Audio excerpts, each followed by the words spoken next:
Jamani, mabutu. Siku ya kwenda Wasafi jamani, kwenye interview akaniambia, yani mke wangu utake usitake ndakudabangura. Akaenda katafuta poda, si atakaitafuta wapi hata sielewi. Akaanza kunipaka hapa, akaniambia tulia, wewe si ujui. Akaanza kuniremba hapo, mimi nimeweka komwe langu, nikasema nifanye nini sasa? Akaniambia, jamani mke wangu ushamba umekuzidi.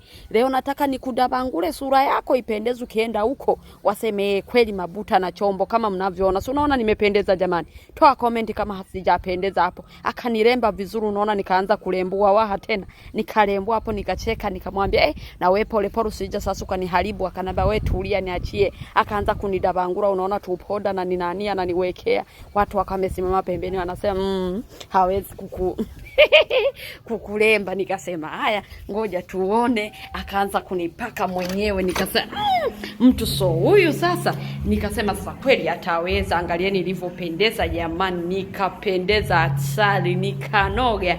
Wapi Mabutu? Toa comment kama hajaniremba vizuri jamani, angalia.